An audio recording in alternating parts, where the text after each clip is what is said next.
Bonjour et bienvenue sur WP Formation. Maintenant que vous savez comment modifier le thème de votre site et que nous avons vu comment gérer les menus et les widgets, nous allons voir dans cette dernière vidéo de la partie personnalisation de l'aspect de votre site comment utiliser l'onglet personnalisé. Cet onglet personnalisé va vous permettre de modifier l'apparence de votre site web en visualisant directement les changements. Vous allez pouvoir y accéder soit à partir de l'onglet Apparence dans le sous-onglet Personnaliser, soit à partir de la barre d'outils du site en cliquant ici sur Personnaliser. Dans cet onglet Personnaliser, vous allez avoir tout d'abord à gauche une barre d'outils contenant différents onglets qui vont vous permettre de modifier l'apparence de votre site web. Et à droite, une reconstitution de votre site qui va vous permettre de visualiser directement les changements. Une fois ces changements faits et s'ils vous conviennent, vous allez ensuite pouvoir cliquer ici sur Publier pour que ces changements soient visibles par tout le monde sur votre site web.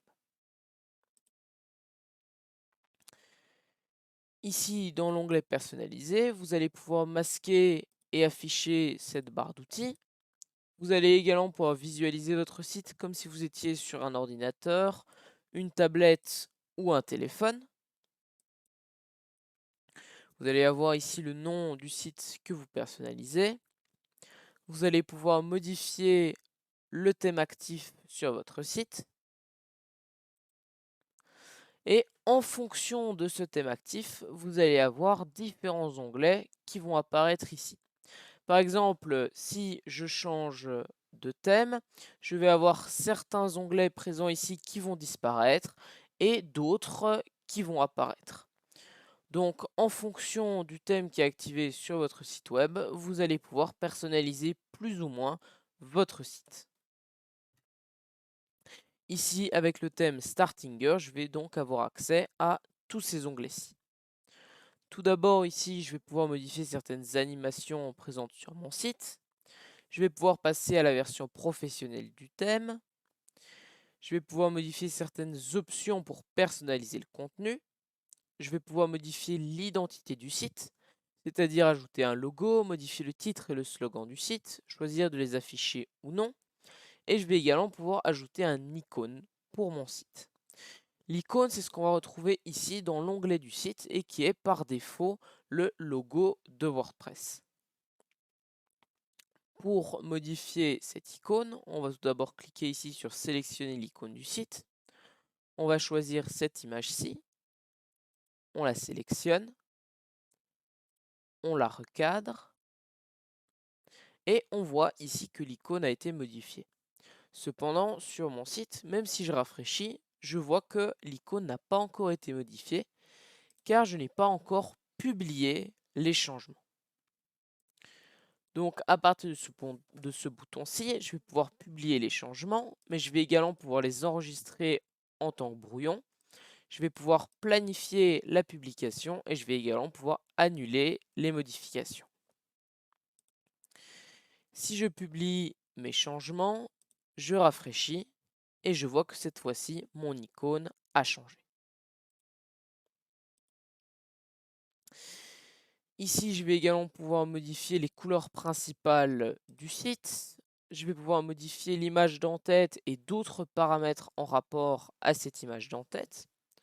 Donc ici, on va également changer cette image d'en-tête, comme pour l'icône. On va tout d'abord retirer l'image qu'il y a pour l'instant. On ajoute une nouvelle image. On va sélectionner cette image-ci. On va choisir de ne pas la recadrer. Et on voit qu'on a maintenant ici notre nouvelle image. Cependant, si je rafraîchis ici, comme pour l'icône du site, la modification n'a pas encore été publiée et n'est donc pas encore visible. Je publie et la modification est maintenant visible.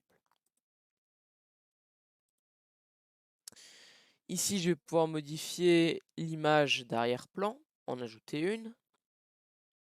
Là, je vais pouvoir ajouter et personnaliser un bouton qui va me permettre, quand je suis tout en bas de mon site, de remonter tout en haut. Donc c'est ce bouton-ci qui me permet donc de remonter tout en haut.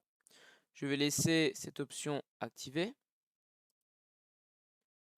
Ici, je vais pouvoir modifier les menus comme si j'étais dans le sous-onglet menu. Ici, même chose pour les widgets. Là, je vais pouvoir modifier certains réglages de la page d'accueil, donc choisir qu'elle affiche les derniers articles ou une page statique. Et enfin, ici, je vais pouvoir ajouter du CSS additionnel, c'est-à-dire que je vais pouvoir modifier l'apparence de mon site à l'aide de code source. Cependant, comme nous n'allons pas coder lors de cette formation, nous n'allons pas aller dans cet onglet-ci. Donc voilà, c'est tout pour cette vidéo sur la personnalisation de l'aspect de votre site grâce à l'onglet personnalisé. J'espère qu'elle vous a plu et je vous dis à bientôt pour la suite de cette formation.